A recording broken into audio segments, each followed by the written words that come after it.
Sunday morning, what is it, April the 12th, and time for another Wardy's Waffle. And this update, we're mainly covering the replacement tractor because it's arrived for the Fast Track and the Puma. But we start off with a visit from a journalist, Jeff Ashcroft, looking to do a feature for the Neroso, or the Spray Operator magazine, Pro Operator magazine. And that's so anybody that has Neroso registered, and Neroso stands for National Register of Spray Operators, has to be and you're qualified, you have to be qualified to put plant protection products on crops. So you'll get this magazine, but anybody else will be able to get it as well. As I said, I'll let you know where eventually, but this is the screenshot of the magazine as it comes, so you can look at that as well. Then the rest of this update, looking at the tractor replacement. Oh yes, also a bit of a look at the cereal site. We've put some extra fertiliser, some nitrogen on some of the areas of the walkways and grass to get them to thicken up a bit, just make it withstand feet better. So we'll look at that and a general look around it. Don't forget, you can come, you don't have to be a farmer to come to the cereals event. If you use the ticket code that's in the video description, use Waffle25, the discount code, and that'll get you half price tickets. It'll also get you half price tickets for next year, which is at Diddley Squat at Jeremy Clarkson's farm. So that will get you two for the price of one if you use my link. So please do that, and you can get next year's tickets early as well. Early bird job. Right, so this update, looking at the replacement tractors.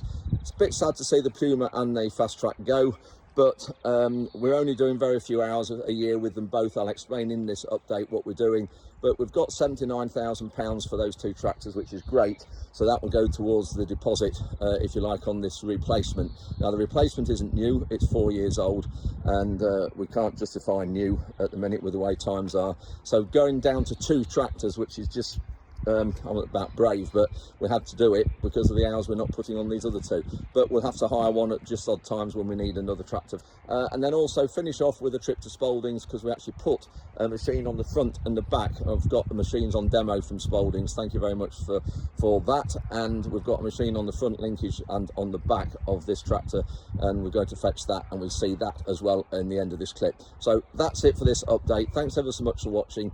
We are praying for rain. I think the rain's disappearing fast. It was forecast to be in this next week, but we'll just see. We'll just hope for the best. Anyway, that's it for now. Thanks ever so much for watching, and we'll see you at the end. So I've got a visitor to the farm today, Jeff, and I've known Jeff a few years. I don't know how many years. Oh, crikey, it's quite a while now. And are you editor of the magazine, or you just do a lot of features? No, I'm not.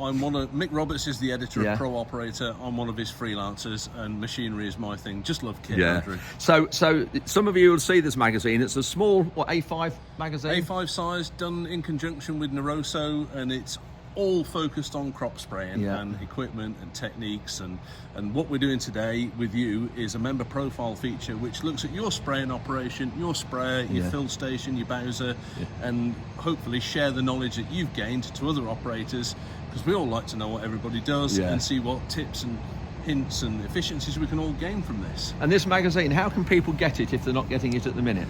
Pretty much every sprayer operator in the country should get it. It's all linked to your Neroso membership. So if you're a Neroso member, whichever sprayer operator is, it comes out via that. Yes, it does indeed. Right. So, well, let's go and have a look at Ruben is here filling up. We've had a quick chat in the office, haven't we? Background about Howsam sprayers and where we've been with sprayers over the years. Absolutely. And this sprayer as well. So we've had a bit of a chat, and interesting points, because this sprayer is not a standard one. From what you've told me already, Andrew, there's nobody else got a Howsam like this in the country. No, there isn't. Well, it's just here, just behind us there. Can't quite see from some. Anyway, Ruben's filling up now, so we'll just go and see him. So Jeff's just going down, follow Ruben down now, get his drone out.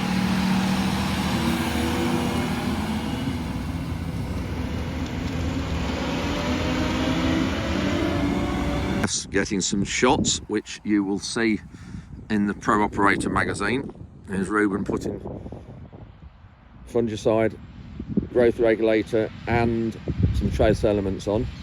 And that's the field finished. Hope the hydraulics don't break. Following Ruben down is just changing fields. Just going into this field now. A little bit gap on the headland here, but otherwise this is a variety called Beowulf, new feed wheat variety. Otherwise looks quite good. Jeff's in the cab with him now. Going to be chatting to Ruben, talk to him, of which some of Ruben's comments you'll see in the magazine.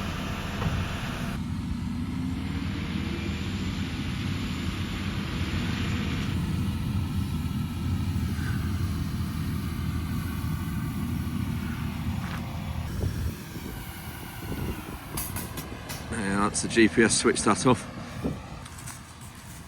32 metres wide, this sprayer, 4,000 litre tank. So we do a lot of spraying, most of it 100 litres a hectare. So that's 100 acres per tank. 40 hectares, 100 acres per tank. See the John Deere yellow receiver there, picking up the satellites, operating the steering and the sprayer on and off, making sure all the products are applied accurately. It's Tuesday mid-afternoon and you can see the Puma bonnet is up. Tomorrow, Wednesday morning, the replacement for this Puma and the Fast Track is coming. You can see we've got the wheel off here, and that's because Tom and Ruben are just giving it a final service before it goes. Now you might think it odd us servicing a tractor before we sell it. Well, we have a barrel of oil that only fitted or only was used on the Quad Track or the Puma, and so we're going to change the oil, change the back end oil on this hydraulic oil, and then that will be all ready for when it goes down to its new home down in Devon, and then that will have got the oil used up, not wasted. It's always amazing when you see a tractor like that, you think, oh, that's clean, it's been washed. Yes, it is clean, but it's not until you take a wheel off do you realise how much there is behind the wheel that you can't get at.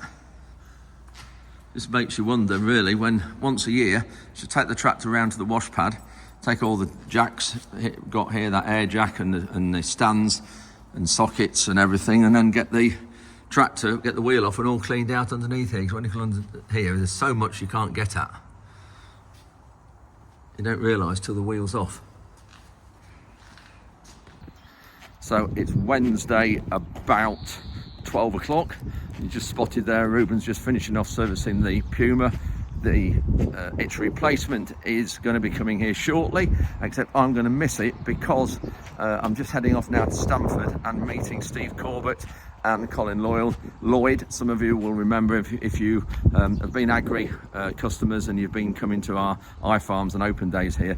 Remember Steve had a car accident in New Zealand over a year ago now, a year and a half ago, and he's still recovering from that really bad accident, but thank goodness he's really recovering well. Anyway, I'm meeting him for lunch just between Stamford and Peterborough, and also Colin Lloyd as well, so I'm just heading there, but I will miss the tractor coming shortly. But Ruben and Tom, hopefully I've asked them if they'll get a few videos of it, so I'm going to crack on now and get down to Stamford, and then we'll see you a bit later when the new tractor, or our new tractor to us, is here.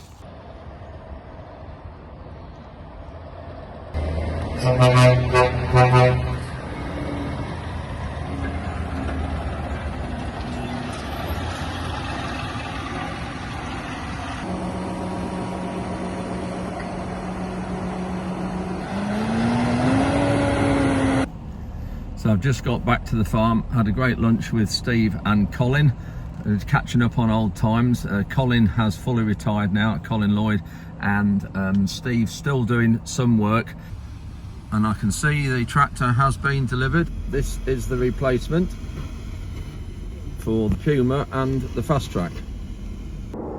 So we've got the tractor there in the background. Just going to go through the tractor hours with you above the sound of those, I don't know whether tornadoes. We have a lot of planes flying over here in Lincolnshire with all the air bases we've got near us. Now, the Puma, which you can see on the lorry behind me here, we'll go and have a look at that in a minute. The Puma last year only did 317 hours.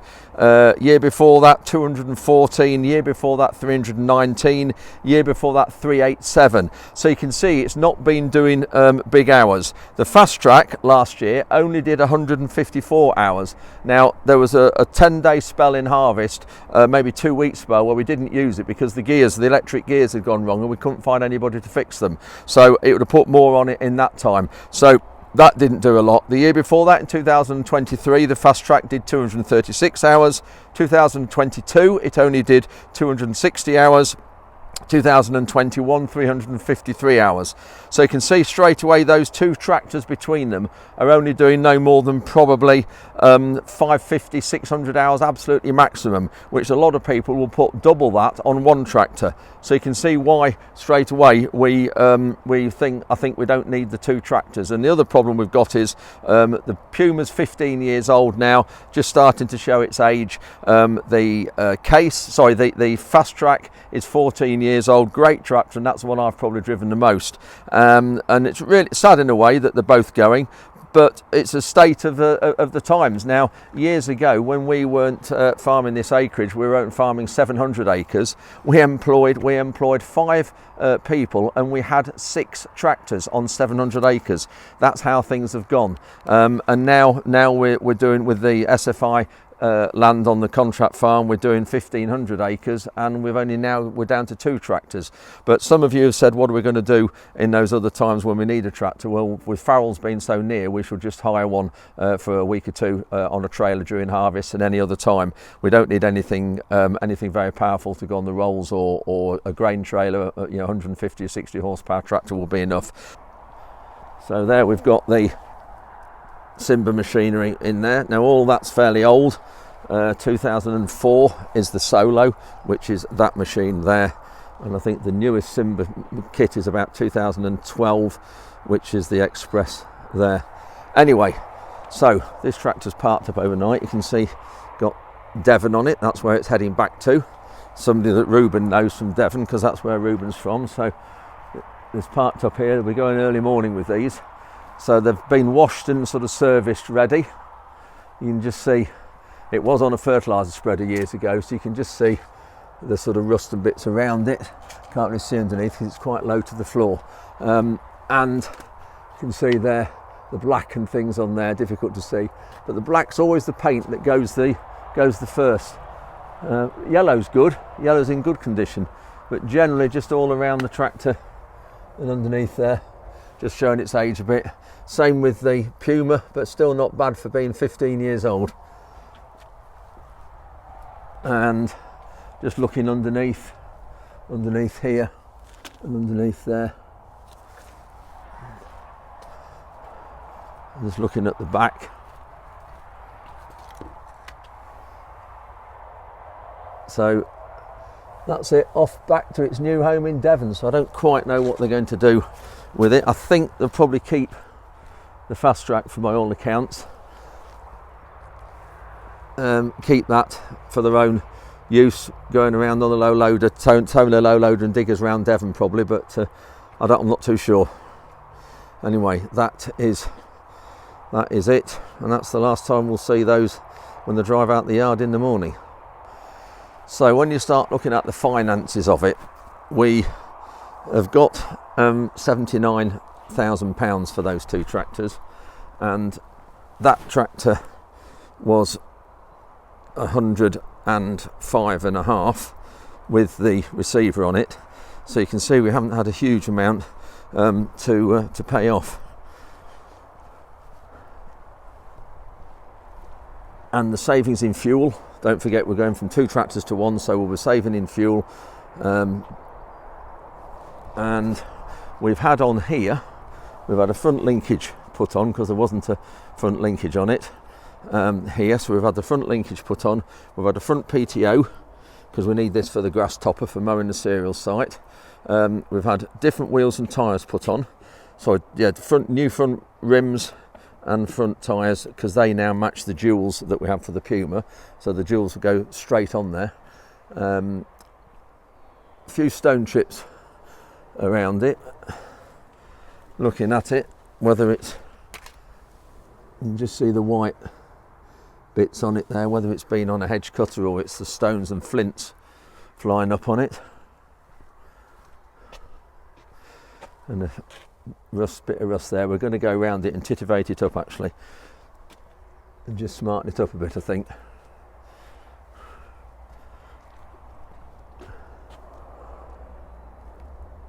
Looks like that's been changed when you look at that one compared to that, and the arms here a bit as well, a bit of paint off.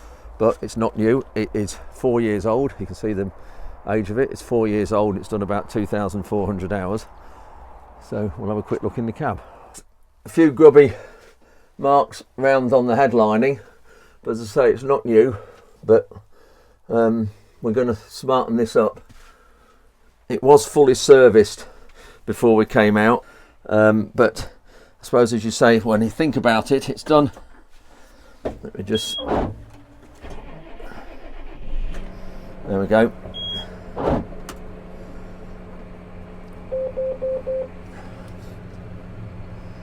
So it's got the Command Pro gearbox, the better gearbox, and these are just all the controls for music, heating, volume for radio, and we've got fans, various things like that, lights, auto steer, GPS steer. That's what's in the box there. They've got a dome in there, so we've got a dome to go on the roof, or the receiver to go on the roof, and then I have to get myself familiar with this now, because I knew the screen for that was on the fast track, but not this one. But yeah, so it's going to do us well, really. 215 horsepower. It boosts up to 240. Got a little roof at the top there. Yeah, just general grubby marks all over the headlining. But as I say, it's 2,400 hours. It's 4 years old. We'll get it cleaned up and hopefully get it all smartened up, ready before we put a topper on it that's going to be cutting the serial sight. But nice big spacious cab, nice big panoramic view out there, panoramic view out that window. You can have a pillar down here, but we haven't got one, which is good, better visibility. It's got a fridge in here, so you can lift that up. There's a fridge. Passenger seat folds down. Always a bit of afterthought, I always think, John Deere passenger seats, because they just bolt in. They don't actually sort of blend into the side at all. They're just like bolted on as an afterthought. It's a shame these aren't all streamlined into it there, so when it's folded back, it's all out of the view more. Anyway, looks, we'll see how we get on with it. Should be all right. So thanks very much to the Hunt Forest Group for this, and for Shelley dealing with it and sorting it. So the grass looks well from a distance, but when you look down, even though we put a high seed rate on, it doesn't look like there's much there. It wants this nitrogen getting into it, and hopefully if it rains next week, which it's talking of doing, it might just get it and make it look thicker. But from the distance, it looks like it's all right when you look from an angle like that.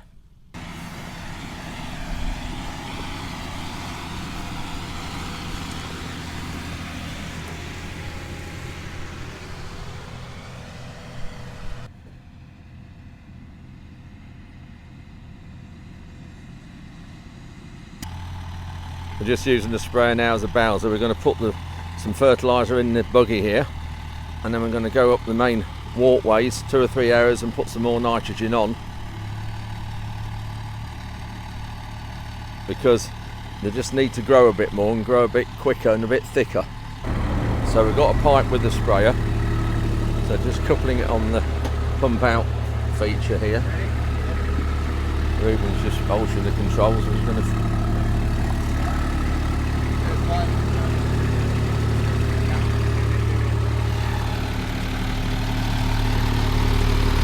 one of the switches on here does it. So it's a mixture of sulphur and nitrogen. You just see it going in the bottom of the tank there.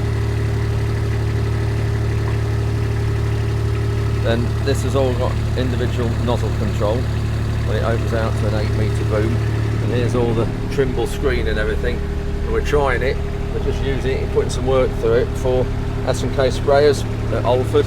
They're the ones that it's Simon Kitchen and his team that's designed this. It will be at Cereals and it will be at the Lincolnshire Show. So John's cutting the grass again. Really started to take shape. If you keep cutting the grass quite frequently, obviously John's drilled this here, you can see the rows with his little plot drill, but when you look,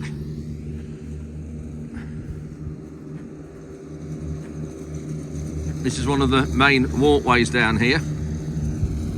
Grass looking really well here.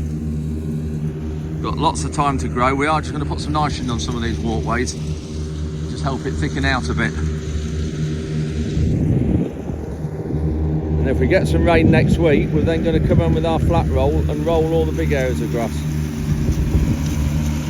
And then through the middle here. God, this looks stunning here.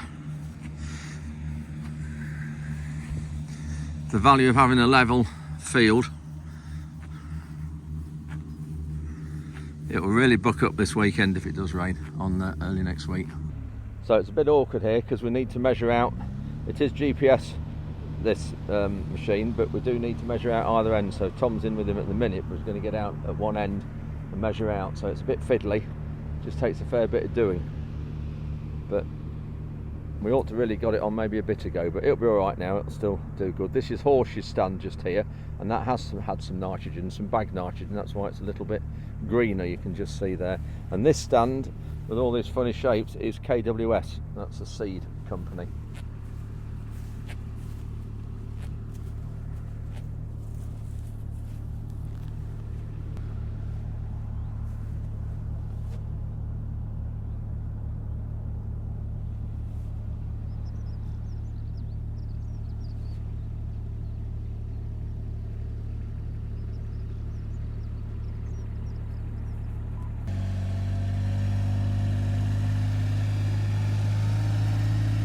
So really handy just for putting little areas on. You see those are umbrella nozzles in there. And they're called that because they're putting the fertiliser on like an umbrella. And there's Tom just looking out the door making sure that it's all working okay. So there's beans under this fleece. Just see them. That's just to keep insects off. And any rabbits or hares from nibbling them. And then this one is peas. Now this is to keep the pigeons off, because pigeons love peas. Then through the middle here is a main walkway that goes completely through the middle of the whole site. This is the overall plan, and just here is this wide 10-metre walkway. Goes literally right through here, through the gap in the hedge, into the other field, right through to the middle to the car park towards that far hedge. So I'm in the second field now that's going to be made up of half car park and half all trade stands. There's no sort of big machinery stands in here, just the real small ones. So Ruben's got the big sprayer now, you can just see here behind me, and rather than the little one. So Ruben's just travelling to the end to put a B point in, so he's done an AB line straight through here. So he'll put the fertiliser on coming back on a dead straight line. Right through the middle here, right to where John is mowing in the distance. So that's the main walkway through the middle, and then just coming up on the edge here is the Wardy's Waffle Bar and Young Farmers. So want to get that looking really good, because it's just going to be one small marquee in all open space hopefully, and of course the bar.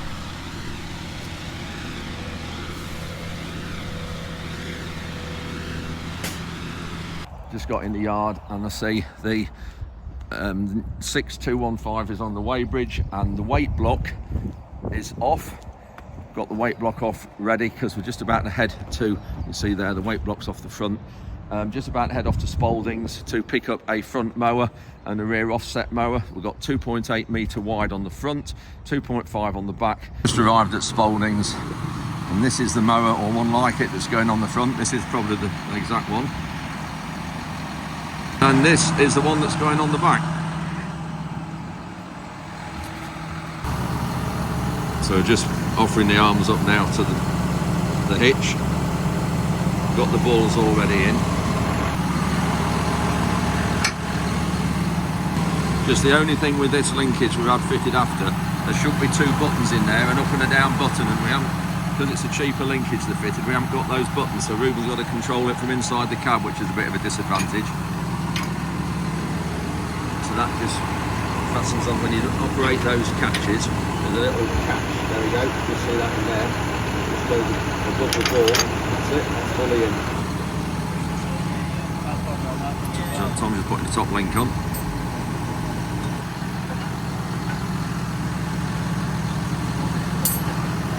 So we've just got to alter that to get the thread right for the pin to go in.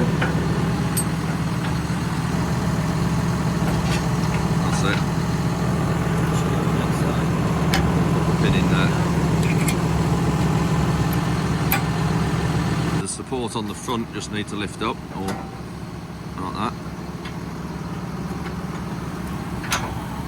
That's it, on. It'll also go on the back of the tractor, so you've got linkage there to go the other way around if you just want it on the back. So you've got PTO both ways. So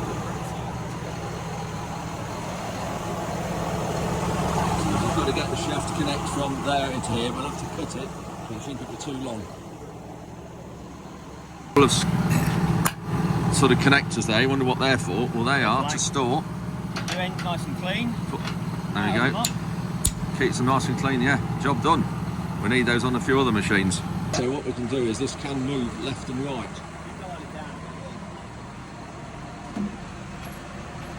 700mm of travel on that.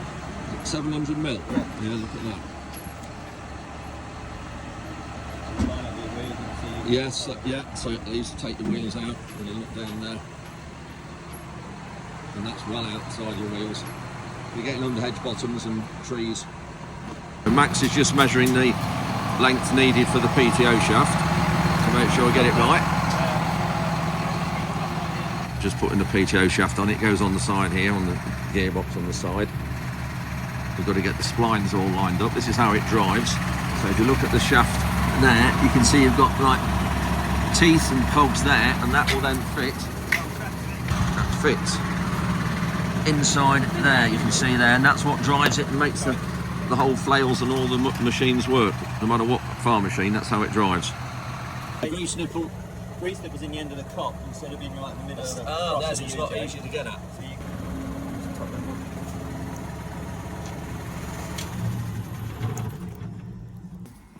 They give away trade secrets.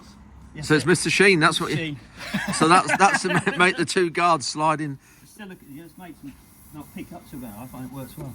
There we go, look at that. Little tip there. There's a tip, yeah, for anybody watching, how to get your PTO shaft to Only slide in and £1 out for better. Cheap stores.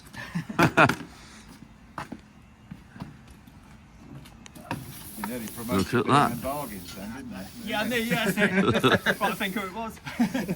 Copyright. Pound stretches. You can feature on the headstock how that moves, so it floats and then compresses there when you're in work, so it's not metal against metal.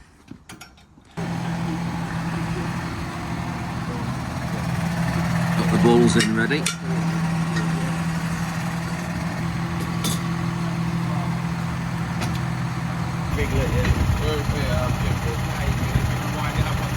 Just setting the top link length, this frame here needs to be absolutely dead vertical, which it is just about.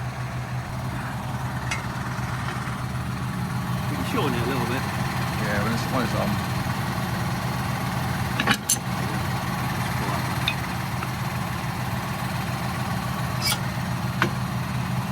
That's it. That's how some tractors have hydraulic top links. This one hasn't.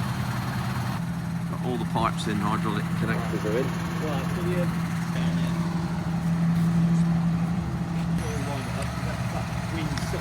Right. Yeah, and then line the shaft up. So that's it, moving it out into working position. What Max has just said for a start, get all the shafts in line with the tractor.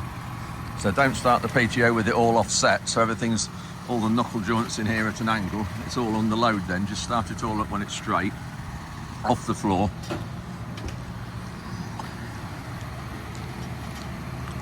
Watch the flails going around there.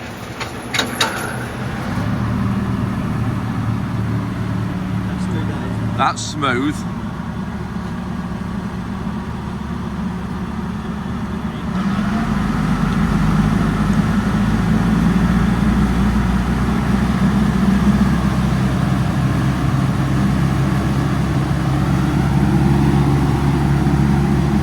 So the idea is the front topper takes your wheels out before the tractor gets to it, and this mower you have offset and it just overlaps the front mower a little bit. So we're taking just over 5 metres wide. We're going to lift it up now for transport position. And I suppose cutting, can you cut hedges with it as well? Yeah, cut hedges, yeah. I'll offset enough to Yeah. take the side of hedge out.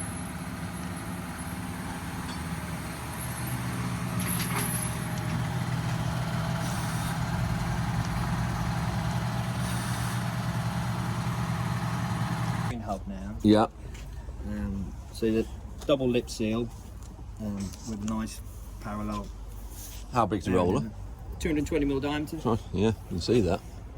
And then in here, Andrew, there's 3 rows of counter blades. You've got one fix that are welded at the top. So that's just to chop it finer. Yep.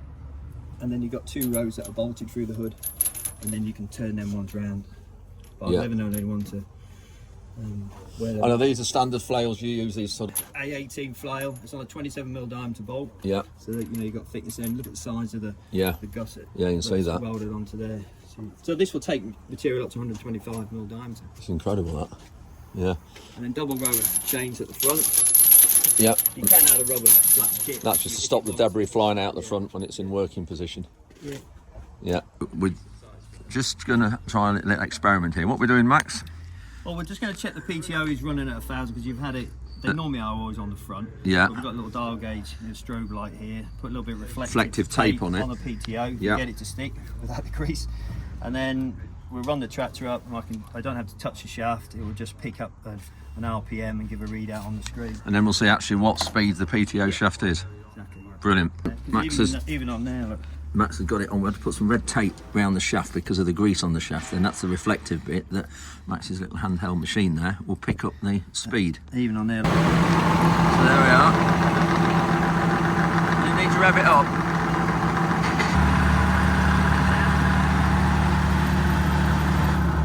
So Max has done one of the shafts, we've split it, taken the guard off, and then it just comes off the shaft, and then just cut 200mm off of that. 200mm. Where's the bit you've cut off on the floor? Oh, yeah. That Evo chop saw is nice. That's what is cut off with the saw. So this is when first stage of taking the plastic guard off. Max is using this ingenious screwdriver. Yeah. He was saying that all the equipment here, Spaldings sell. Yeah. Kilda. Nikita, and just remember as well, you don't have to be a farmer to use Spaldings. All unscrewed. I hope I can add off. And then I can hold that up for 200mm taken off there.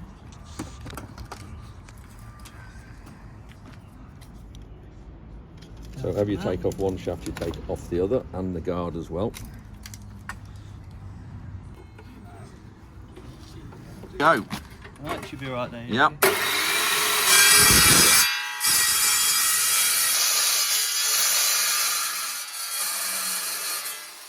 Just trimming the edges up now so the two bits slide inside each other. And now doing the guard.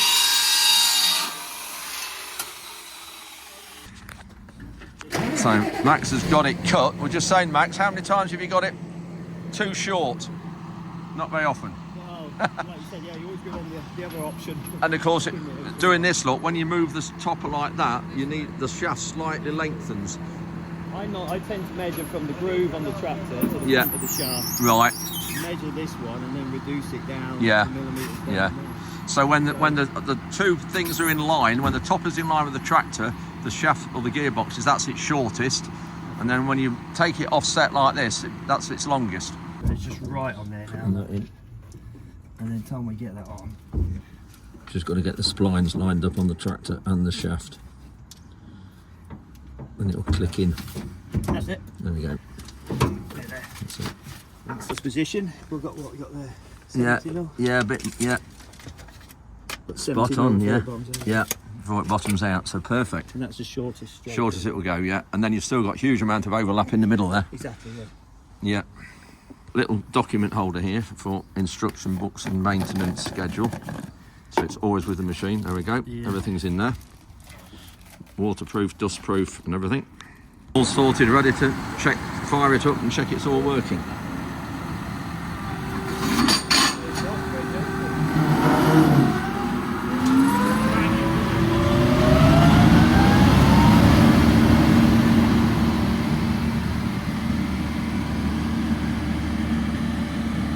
So Max is just going to put a spanner on the top.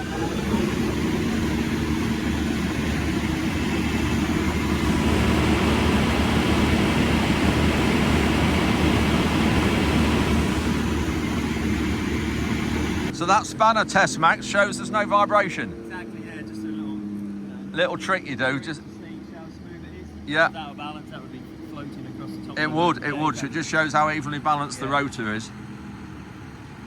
So the idea of the chains in the front there are just to stop all the debris flying out. There's double line of them. And obviously you've got the roller at the back to keep the depth. You're going to show us in here? Yeah, it's something Max has been working on. We've set up it's always, you never know what to do with your show stock because you want to keep it in good condition. Yeah. Yeah. So what we've done in here is we've put all our wearing parts in here to keep them nice.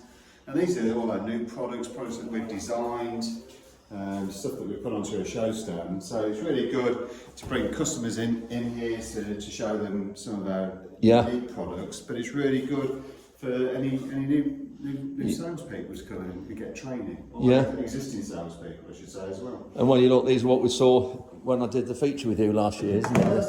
There's some of the 3D printed. Yeah, all made out of plastic, 3D printed, just to get the shape of it. And all your parts are done.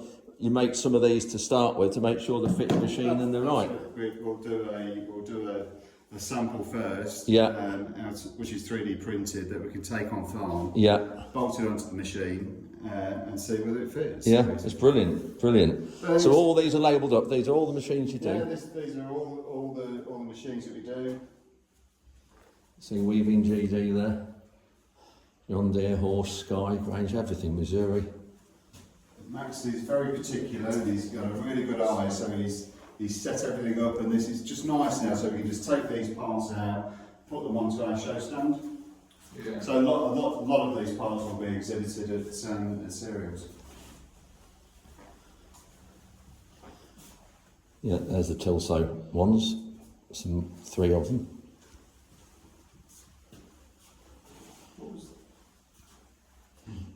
That's it, heading back now.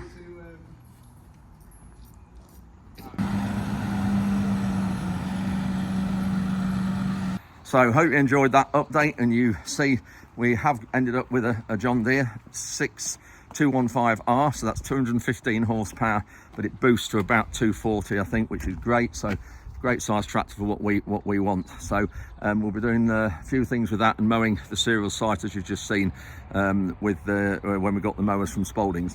Anyway, that'll be more coming up in next week's update. So thanks ever so much for watching.